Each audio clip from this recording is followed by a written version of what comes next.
Bien, entonces decíamos que para poder trabajar con interrupciones a los cuales le estamos dando una trascendencia en el diseño de nuestro sistema, tenemos que tener algún mecanismo que nos permita trabajar con las prioridades de las interrupciones y aparte con el caso de la señora que estaba haciendo la torta, de conectar y desconectar el timbre. Es decir, la habilitación de las interrupciones en forma individual o grupal. Es decir, yo puedo pensar deshabilitar todas las interrupciones o habilitar y después ir habilitando y deshabilitando de forma individual cada una de las posibles fuentes de interrupción. Esto es lo que hace el controlador de interrupciones priorizado y que nos permite hacer un montón de cosas adicionales, como por ejemplo manejar situaciones que son en este momento difíciles de imaginar. A ver, ¿se acuerdan cuando habíamos mostrado en las clases grabadas el caso de múltiples transferencias de registros a memoria y de memoria a registros? Así que teníamos que, por ejemplo, guardar 8 registros en memoria con una sola instrucción, que tardaba un buen tiempo, porque son 8 escrituras. ¿Qué pasa si me aparece una interrupción en el medio? Ops. ¿Qué pasa si tengo esa instrucción que también habíamos dicho que era una instrucción de alto nivel como el if-else, a nivel de instrucción? Bueno, ese caso lo habíamos ya planteado en su momento y habíamos dicho que se podía guardar. Pero cuando tengo múltiples registros que tengo que guardar en memoria, bueno, el controlador de interrupciones tiene que llevar cuenta de eso. Y tendrá que guardar en el registro de estado dónde fue que estaba guardando o leyendo para retomarlo cuando se vuelva la interrupción. Y después vamos a presentar un caso bastante más complejo que tuve la desgracia de que en un curso que dimos en Paraná, en una escuela de sistemas embebidos, me lo preguntó un alumno que nunca lo había pensado ese tema y estuve 2 meses consultándole hasta que en XP me contestó la respuesta y cuando se la contesté al alumno me dijo, ya me había olvidado. Así que no cometan ustedes esa imprudencia porque si no Gustavo eso lo tiene en cuenta después para la evaluación. Bueno, el controlador entonces de interrupciones es algo muy importante al punto tal que a diferencia de los antecesores, Don Arm dijo, esto lo diseño yo. No voy a admitir de que esto lo diseñen los fabricantes, que había pasado antes, y con lo cual los distintos controladores de interrupciones que tenían los ARM7 eran distintos y no había compatibilidad. Y con lo cual se vino abajo un poco la productividad de la migración que se proponía en el caso de ARM7. Permite manejar las interrupciones en forma dinámica, es decir, que en tiempo de ejecución puedo cambiar las prioridades. Importante, esto es para Cortex M3 y M4 y M7. Para el caso de Cortex M0 a secas, no, las interrupciones se manejan con prioridades que se fijan en la memoria flash y después no se pueden alterar. Se disminuye el tiempo de latencia y aparte se hace determinístico el tiempo de latencia. Se puede manipular en forma individual las interrupciones, habilitándolas y deshabilitándolas. Y después nos aparece el manejo muy enfocado a los sistemas operativos, por el determinismo que se garantiza y aparte por la incorporación de este SysTick que va a ser el encargado de manejar un sistema operativo es básicamente un multiplexor. ¿Qué quiere significar eso? Ustedes vieron un display de 7 segmentos que si yo lo multiplexo a la velocidad adecuada, a pesar que se vaya encendiendo de a un dígito por vez, me da la impresión de que todos los dígitos están encendidos simultáneamente y que eso me simplifica a mí el diseño del hardware. Bien, algo similar es un sistema operativo que lo que se trata es de un multiplexor que le va dando un tiempo de ejecución a estos microcontroladores que son mononúcleos, le va dando un tiempo de ejecución a cada una de las tareas. Hagamos por un tiempo la similitud entre tarea y función. Yo tendré una tarea que será barrido de teclado, otra tarea que será actualización de display, otra tarea que será lectura de comunicación serie. Le voy dando por medio de un multiplexor un tiempo a cada una de esas tareas. Si lo hago a la velocidad suficiente, me va a dar la impresión, macroscópicamente visto, de que todas las tareas se están ejecutando simultáneamente. Ese multiplexado lo maneja el SysTick. Para eso fue pensado el SysTick. Bien, acá tenemos el service call. Este es el código de operación del service call. Service call igual software interrupt. Tenemos los 4 bits más significativos, siempre son condiciones. Luego viene el código de operación propiamente dicho, que son los bits 24 a 27, en los cuales tenemos todos unos. Luego tenemos 24 bits, a los cuales, y esto, si toman apuntes, anótenlo con 6 colores resaltados, el microcontrolador no les da ninguna atención. Entonces, yo puedo llegar a escribir service call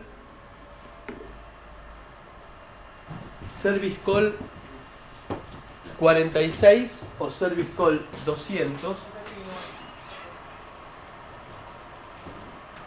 Bueno, service call, imagínenlo, service call numeral 44, service call numeral 88. El microcontrolador va a hacer exactamente lo mismo. Espero que funcione alguno. Con uno que funcione suficiente.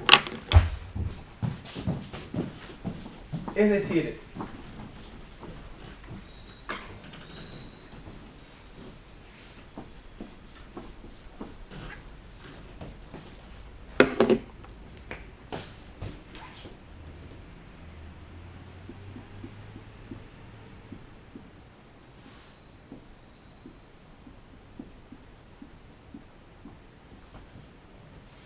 ¿qué hace el microcontrolador con service call numeral 44 y service call numeral 200? Exactamente lo mismo. Va a la tabla de vectores, saca la dirección de la rutina de la atención de la excepción software interrupt y la ejecuta. A ver, entonces, ¿para qué yo voy a poner service call numeral 44 y service call numeral 200? ¿El compilador me va a dar bola? Sí.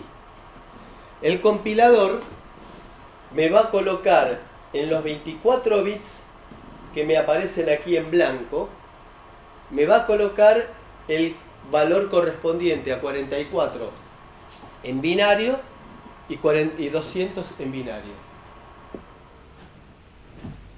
¿El microcontrolador va a hacer algo distinto en un caso y en el otro?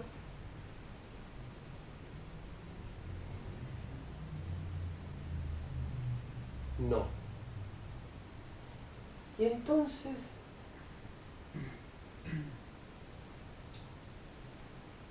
¿para qué lo voy a usar yo? Lo voy a usar porque yo me puse de acuerdo conmigo mismo y digo que service call 44 significa levantar, poner a 1 la patita 2 del puerto 0. Porque se me ocurrió eso. Y que service call 200 será cambiarle, habilitar la interrupción de la comunicación serie 2. A ver, ¿qué significa que yo me puse de acuerdo conmigo mismo? Significa que yo soy el diseñador y soy el que en el modo user thread, que no tengo privilegio para un pomo, estoy diciéndole a mí mismo, en mi otra personalidad, que sería la del handler, porque cuando aparece el service call voy a pasar al modo handler. Entonces me estoy diciendo a mí mismo, cambiame de estado la patita 2 del puerto 0, o cambiame la prioridad, habilitame la prioridad de... ¿Está bien? Ok, ¿y cómo lo hago? Si el micro ni se entera de la diferencia.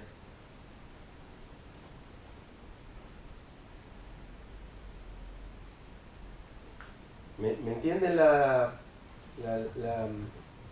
el signo de interrogación grandote que estoy escribiendo?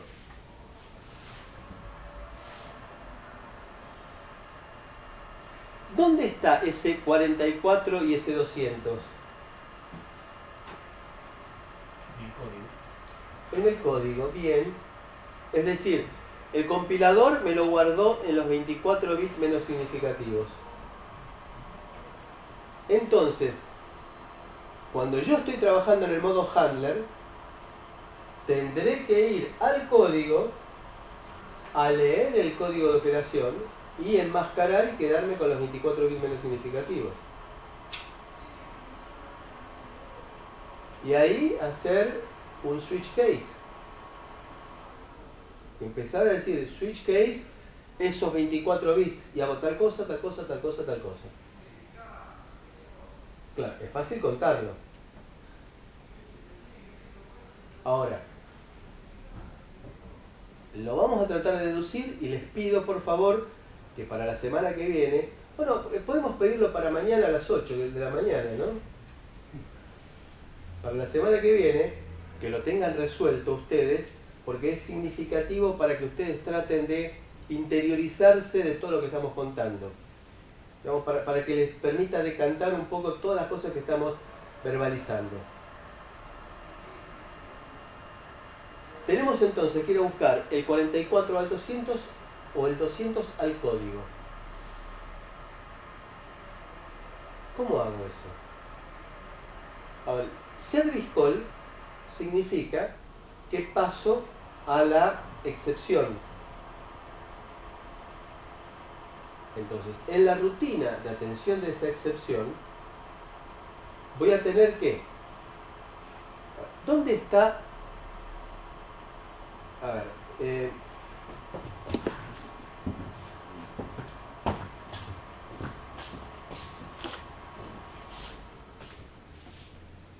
si voy a tener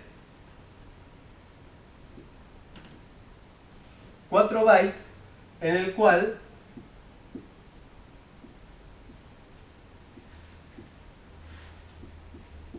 digamos 4 bytes en el cual tengo el service call 44. En la pila, ahora vamos a ver cómo es la estructura de la pila cuando aparece una excepción. ¿Qué valor de contador de programa me va a aparecer? Acuérdense de la historia de la señora que estaba haciendo la torta y cuando le tocaban el timbre, ¿qué hacía en la receta? Marcaba la próxima operación que tenía que hacer. Entonces, en la pila me va a quedar la próxima operación.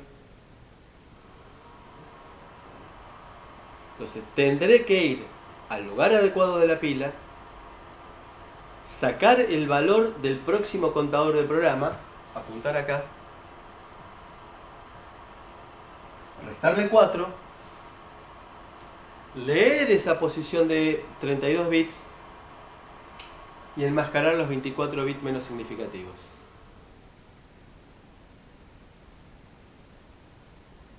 Repetimos. Y traten de seguirme ustedes mentalmente, si quieren después lo anotan y me consultan mañana si hay alguna duda. En la pila va a estar está apuntando a la próxima instrucción. Saco de la pila el próximo contador de programa. Le resto 4 para apuntar a la instrucción service call. La leo. Enmascaro los 24 bits, por una vez me alcanza con 8 bits. Porque para con 44 y 200 me alcanzan 8 bits. Y en base a esos bits que yo estoy utilizando efectivamente, hago un switch case y tomo decisiones para cada uno de ellos. O me dedico a comparar. Si son pocos valores, comparo directamente. Digo switch case porque es algo bien genérico. ¿Está claro? Esta es la forma en la cual utilizo Software Interrupt para comunicarme del modo user thread con el modo privilegiado.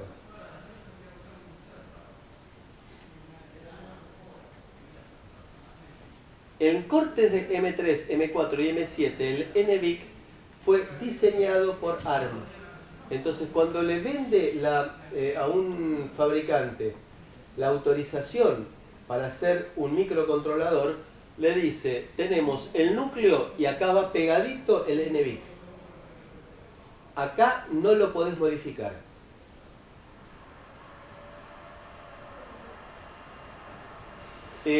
Pueden haber hasta 240 interrupciones externas, depende de la implementación de cada microcontrolador, y tenemos el NMI.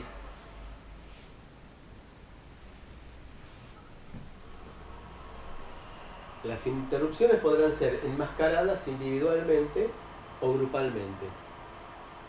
Puedo elegir cuáles están activas, cuáles no, y está bien asociado al núcleo del procesador al punto que lo diseña directamente ARM.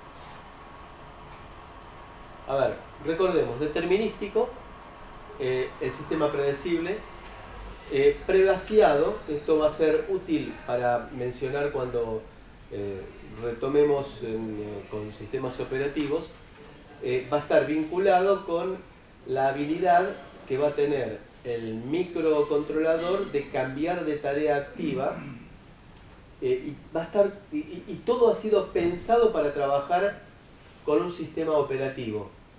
¿En qué sentido? ¿Se acuerdan que habíamos hablado de la unidad de protección de memoria? La unidad de protección de memoria decíamos que, dicho en lenguaje cotidiano, que cuando uno está grabando frente a la computadora solo no lo utilizaría, significa que blanquea una zona de memoria para una tarea. Entonces, la unidad de protección de memoria blanquea a la tarea 1 una zona de memoria, a la tarea 2 otra zona de memoria, a la tarea 3 otra zona de memoria. De forma que si la tarea 1 quiere escribir fuera de la zona de memoria que tiene permitida, se va a generar una excepción de gerenciamiento de memoria. Y a su vez, las tareas van a tener distintas prioridades. No confundir prioridad de las tareas con prioridad de las interrupciones. Y la idea del prevaciado es que las tareas de mayor prioridad van a cortar la ejecución de las tareas de menor prioridad. Análogamente, para el caso de las interrupciones de mayor prioridad van a interrumpir a la rutina de atención de las interrupciones de menor prioridad, de las excepciones de menor prioridad. El caso de que la señora estaba atendiendo al supermercado y le tocaron el timbre de la puerta principal, que es una interrupción de mayor prioridad y por lo tanto prolijamente dejó de atender esa excepción y pasó a atender la nueva excepción que le apareció. Vamos a ver ahora el encadenamiento de interrupciones. Tail chaining significa encadenamiento en cola. Tail es cola, pero cola de animal. O sea, hay un jueguito que era ponerle la cola al burro cuando éramos chicos. Bueno, ese es el concepto de cola. en este caso. Entonces, es ver cómo se encadenan entre sí las excepciones. Y es muy importante para garantizar el determinismo. Y la latencia de interrupciones, que es el concepto que habíamos mencionado al comienzo de hoy, hablando del tiempo que se tardaba en atender una interrupción desde el momento que aparecía. Vamos a ver ahora cómo es que realmente se entra y se sale de una excepción. ¿Qué registros se guardan y en qué lugar quedan? ¿Cómo entramos en el proceso de ingreso de una excepción? Automáticamente se guardan en la pila los registros R0 y R3. ¿Son importantes R0 y R3? ¿Qué habíamos dicho anteriormente? Para desfasear assembler. ¿Cómo? Para llamar a rutinas en assembler. Para pasar parámetros entre funciones. Sí. Se usan, si quiero pasar un parámetro, ya sean funciones entre C y C o entre C y assembler. Justamente vamos a ver mañana, vamos a arrancar con un ejemplo de todo esto, resumen de todo esto. R0 y R3 se usan para pasar parámetros y para pasar resultados. Por lo tanto es importante, los pusheamos, esos no se tocan. R12, que era también un scratch register, que se había definido de esa manera, el link register, el status, el program status register y el contador de programa. A ver, son 4, 5, 6, 7, 8 registros que se pushean. ¿Bien? Simultáneamente, como se identifica la excepción, cada excepción, recuerden ustedes, tiene su vector. El micro identifica a quién generó la excepción y en base a eso pasa a buscar el vector correspondiente a esa excepción. Va a la tabla y va a buscar el valor de la rutina de atención de esa excepción.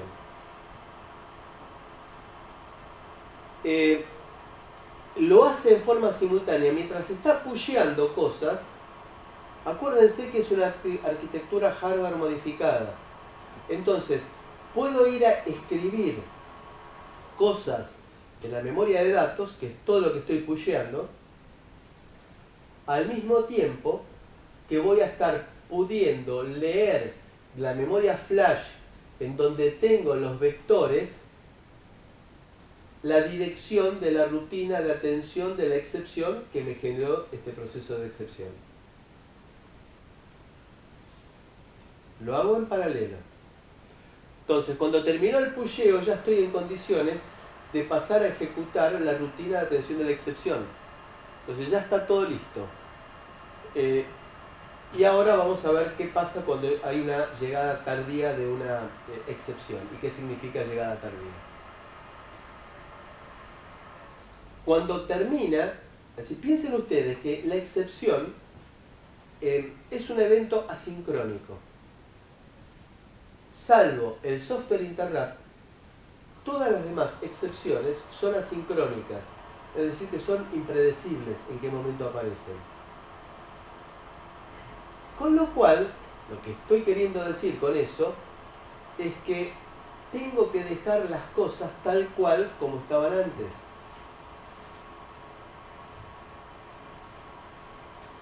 No puede ser que yo utilice registros para devolver resultados porque estaría violentando esa idea que la excepción tiene que dejar todo tal cual como estaba antes.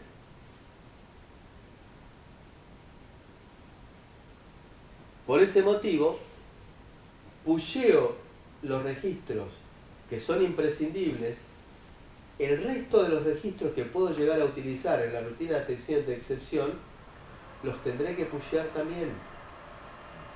De manera que cuando termina la excepción tengo que dejar todo tal cual como estaba. Por el hecho de que es impredecible el momento en que aparece la rutina de atención, el pedido de excepción. Salida, el estado del procesador se recupera automáticamente de la pila. Es decir, hago todos los pops inversos a los push que hice.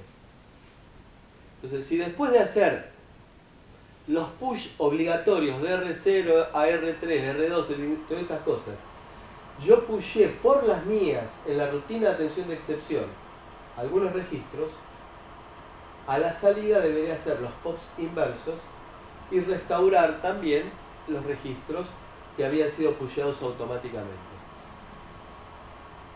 Entonces, se recupera la instrucción que había sido interrumpida, es decir, el próximo paso de la receta que estaba haciendo la señora, y lo que dice acá es algo más amplio.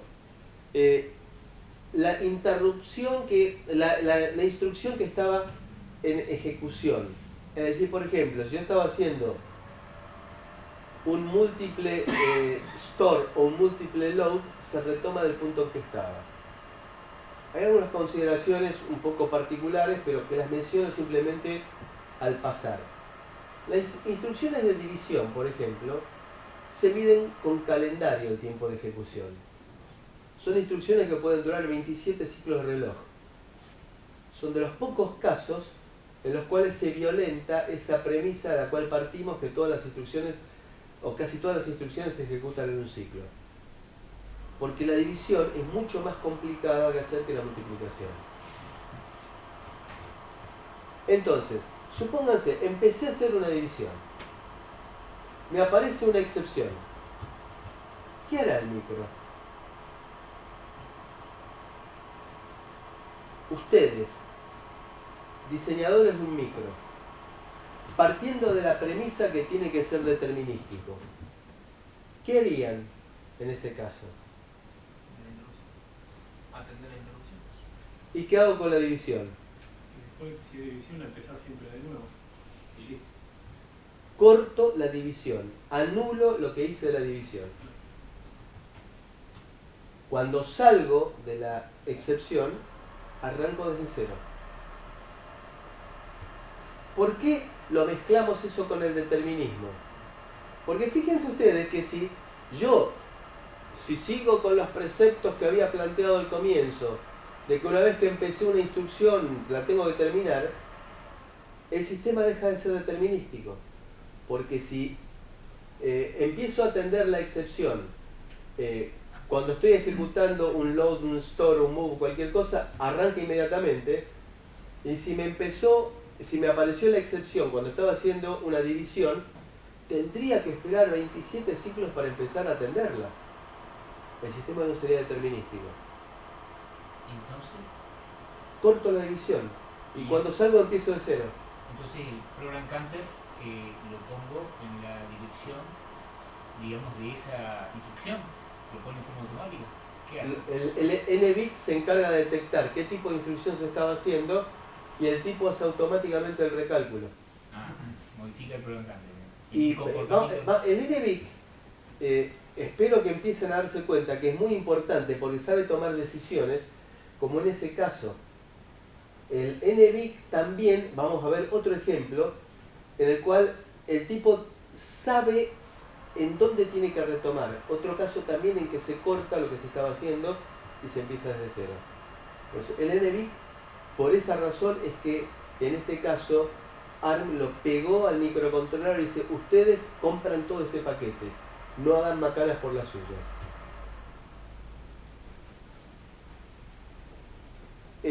Los pop de la pila, que es lo que estaba diciendo como segundo caso, y ahora vamos a tratar de entender, pueden ser interrumpidos permitiendo nuevas ICR ser atendidas inmediatamente sin sobrecarga temporal de guardar registros. Vamos a tratar de entender, es mucho más fácil entenderlo con un gráfico que con palabras. ¿Cómo queda la pila? La pila está el stack pointer en esta dirección, decrece, vamos a ir guardando, decreciendo la posición de memoria, es decir que el stack lo que hace es decrementar y guardar, decrementar y guardar.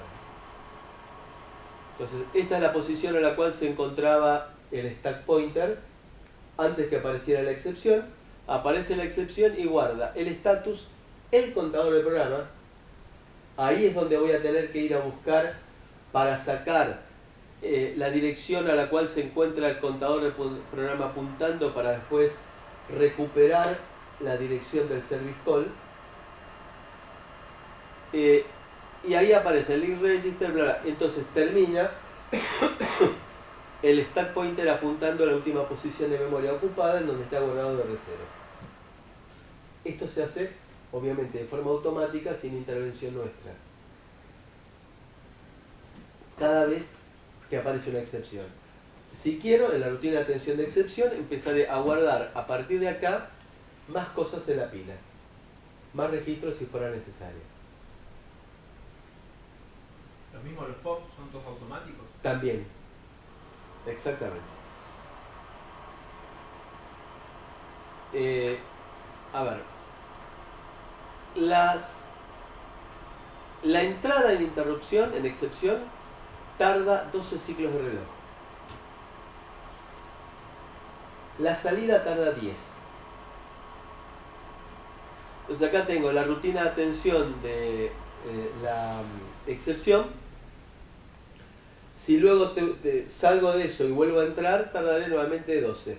Esto es importante. La latencia es determinística. 12 ciclos de reloj. ¿Qué quiere significar eso? La diferencia es que en ARM7 la entrada en excepción puede variar entre 24 y 42 ciclos. No es solamente lo grave que sea mucho más tiempo, sino que no es determinístico. Porque habrá casos en cuales tardará 22 y en otros casos 42. 24 y en otros casos 42. Eso es lo grave. Perdón, ¿me puedes imaginarme una situación en la que esa diferencia de ciclos, porque estamos hablando de frecuencia... Ahora voy. A ver, el tail chaining es cuando aparecen dos excepciones encadenadas, una a continuación de la otra.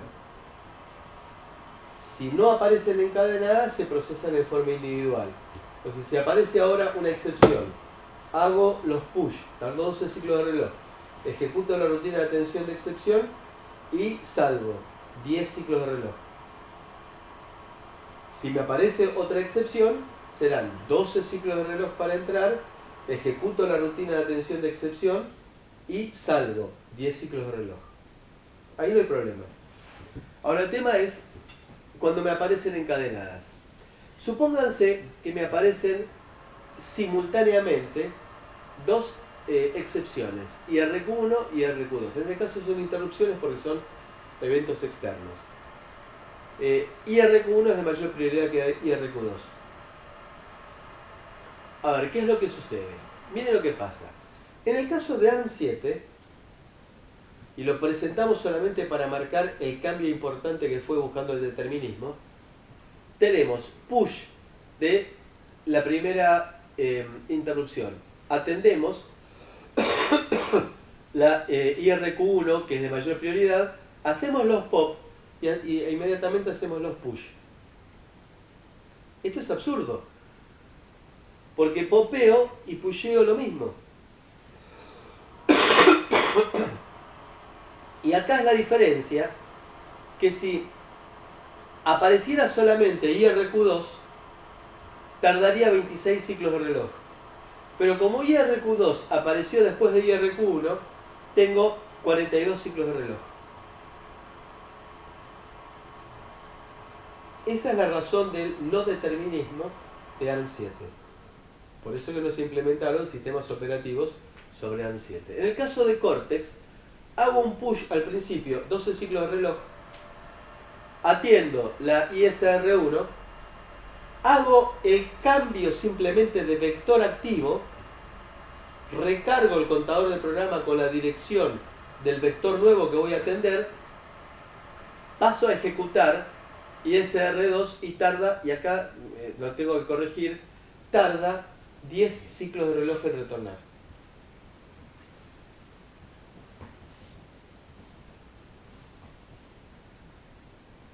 Bueno, y acá entonces el tiempo que se tarda de cambiar, es lo que llama el tail chaining, el encadenamiento en cola, se tarda 6 ciclos. Y esto está, todo lo que estuvimos contando está aquí resumido en ARM7 y Cortex M3. A ver, ¿qué pasa cuando tengo IRQ1 de mayor prioridad y cuando se está terminando de atender IRQ1 me aparece IRQ2? Es decir, cuando estoy haciendo los POPs saliendo de IRQ1 me aparece IRQ2.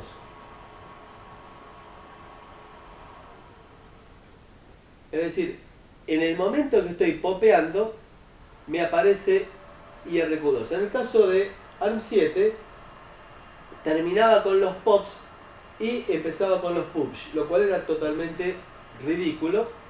En el caso de Cortex, y acá es lo importante, empieza a hacer los POPs, se suspenden. El NVIC se dio cuenta que estaba haciendo los POPs. El NVIC no actualiza el stack pointer hasta que termina de hacer todos los POPs. Con lo cual, y esta fue la pregunta que me volvió loco durante 2 meses,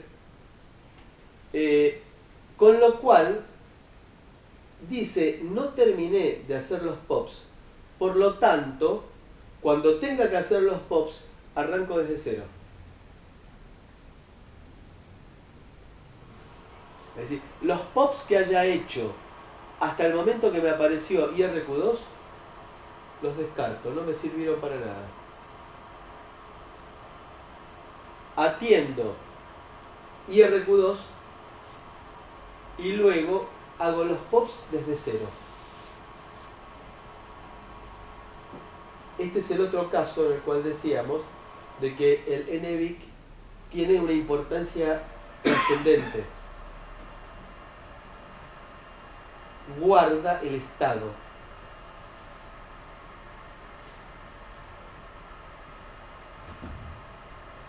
Y acá está el resumen. Marcelo, Sí. pero no sé si por ahí a lo mejor alguien quiera que le aclares bien,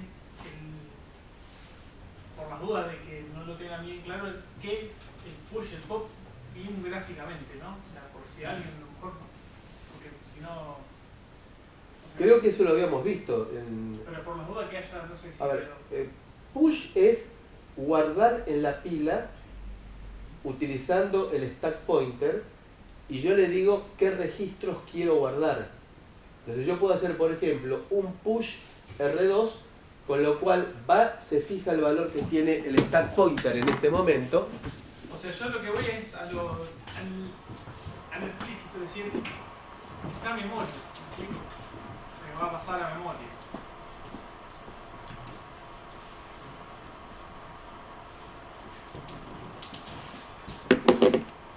Si yo digo, por ejemplo, push, escribo el código push R4, eso significa que en la pila tengo que el stack pointer está apuntando a la última posición de memoria ocupada. Por lo tanto, en este sentido voy a estar decrementando memoria. Lo que va a hacer es decrementar, guardar, decrementar, guardar, decrementar, guardar, decrementar, guardar, y acá me va a quedar, en estos 4 bytes, me va a quedar almacenado R4. Cuando yo termino, hago pop. No es obligatorio, porque tengo la flexibilidad de hacer push lo que quiera, pop lo que quiera. Entonces, si yo hago pop, y para no complicarnos innecesariamente, digo pop R4, lo que va a hacer es, del valor actual que tiene del puntero de la pila, va a empezar a incrementarse y va a ir sacando los 4 bytes desde la dirección apuntada y queda nuevamente apuntando al lugar que estaba antes, a la última posición de memoria ocupada. Es decir, que es mi responsabilidad de que el stack quede equilibrado. Si yo hago n push, tendré que hacer n pops.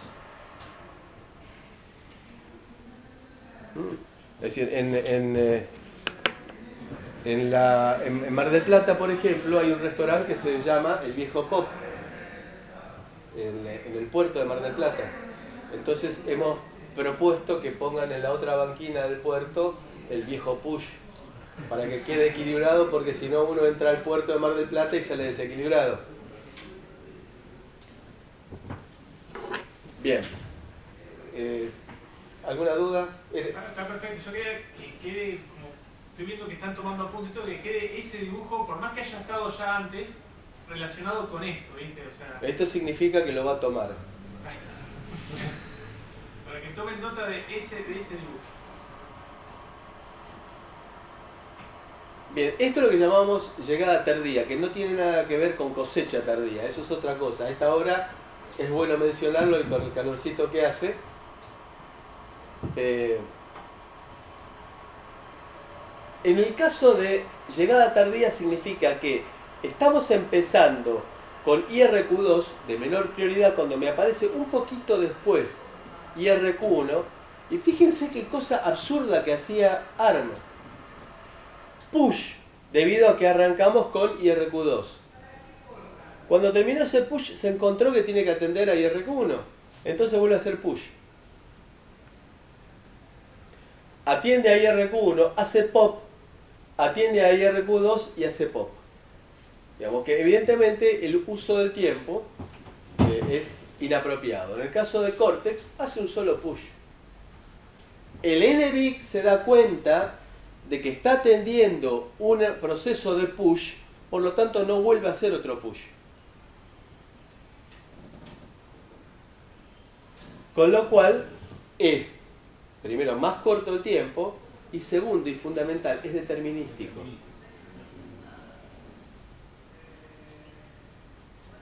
¿Preguntas?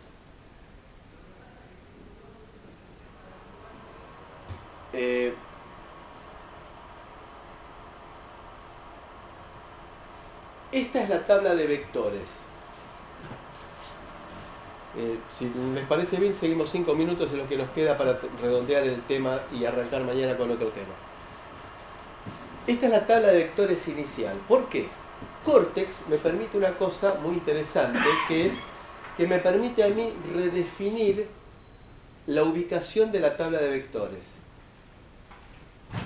La tabla de vectores originalmente arranca a partir de la posición de memoria 0.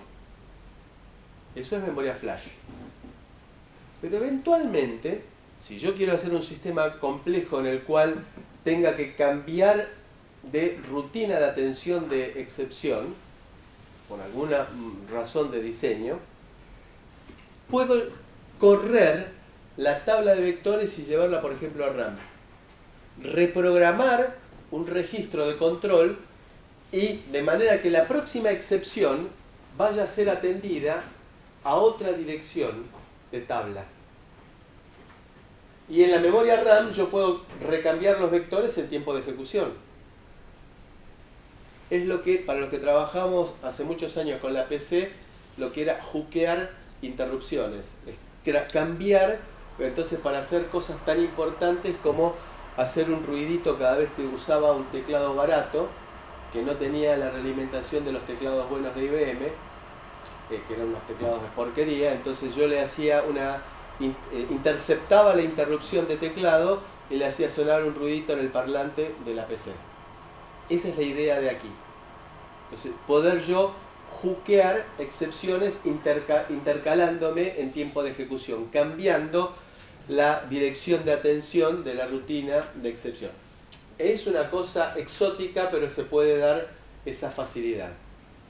Por eso hablamos de tabla de vectores inicial. Entonces, arrancamos. En la posición de memoria 0 dijimos que voy a tener el main stack pointer. ¿Quién lo va a tener que escribir? Yo. Luego tendré el vector de reset. ¿Quién lo va a tener que escribir? Yo. Es decir, esta tabla de vectores la voy a tener que escribir yo. Digamos, le voy a dar las directivas al compilador, pero no es automático. Acá tendré para NMI y así sucesivamente. Con lo cual, lo que vemos nosotros es que el primer K de memoria está reservada para los vectores de excepción. En la práctica, yo voy a poder utilizar parte de este K porque voy a tener de acuerdo con el hardware que estoy usando, voy a tener menos de 255 excepciones en total. Tendré en total, qué sé yo, 50 excepciones, es decir, 40 interrupciones y las 16 excepciones básicas. Entonces tendré 50, depende del microcontrolador de que se trate. Otra cosa importante. A ver, yo debo retornar de la excepción y tengo, acuérdense que esto es muy importante, tengo que volver al estado que me encontraba cuando apareció la excepción. ¿Por qué? Porque las excepciones son básicamente asincrónicas y por lo tanto tengo que dejar todo prolijito como estaba. Es lo mismo cuando viene el día que viene la mucama, que me tiene que dejar los papeles en el orden que estaba porque si no yo me armo despelote. Bueno, es exactamente lo mismo. ¿Qué significa eso? Significa que cuando yo vuelvo de la excepción, ¿en qué modo estoy? A ver, en user privilegiado, en user thread o en handler.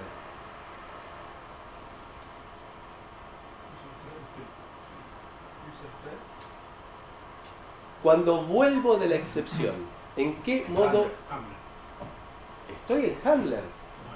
Obligatorio. Porque handler es eso. El handler es para excepciones. Pero cuando vuelvo, ¿no? Cuando salís.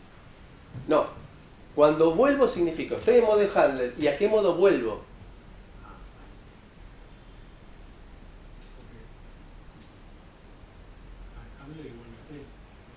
¿A cuál vuelvo?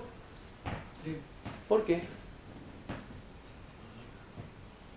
¿Y si tenía dos excepciones anidadas? De handler tengo que volver a handler. Ah, bueno.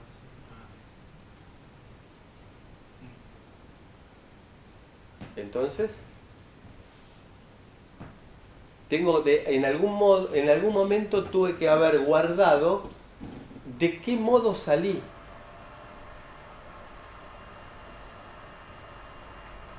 Y eso lo guardo en el link register. El link register lo que tiene es un valor, todos unos F1 que vuelve al modo handler, es decir que una excepción interrumpió a otra excepción. O vuelvo al modo thread, al user, fíjense cómo retorno al modo thread, pero ¿qué dice acá? ¿Qué MSP uso? Main. Entonces, ¿qué thread es ese? El main. Privilegiado. Claro, privilegio. Entonces, cuando tengo F9, vuelvo al user privilegiado. Y cuando tengo FD, vuelvo al modo thread, pero con el PSP, Sin privilegio. el user thread. A ver, recuerden, el link register lo utilizaba para almacenar la dirección de retorno cuando tenía una subrutina. Acá, como es una excepción, ya no lo uso para eso.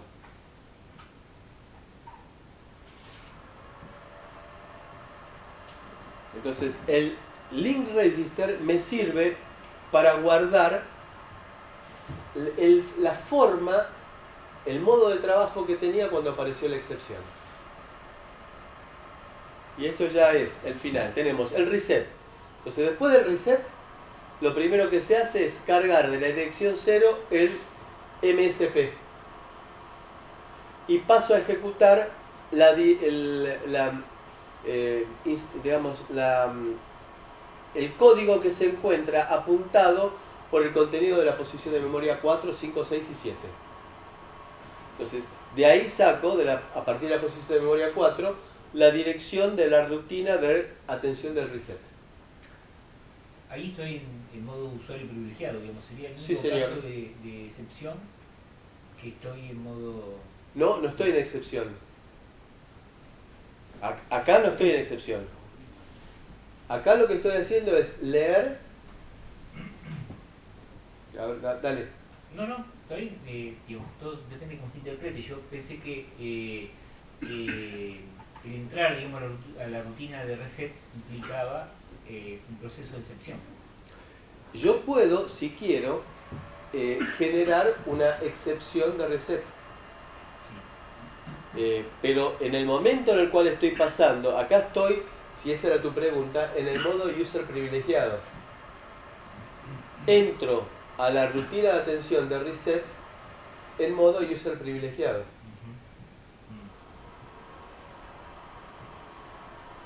Desde el punto de vista de lo que puedo llegar a hacer del modo user privilegiado, es lo mismo que puedo hacer del modo handler.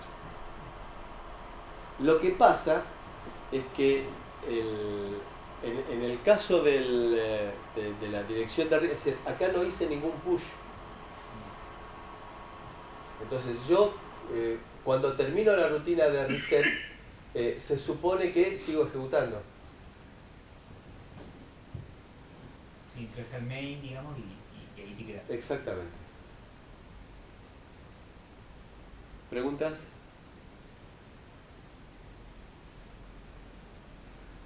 Seguimos mañana a las 8. Sí, sí.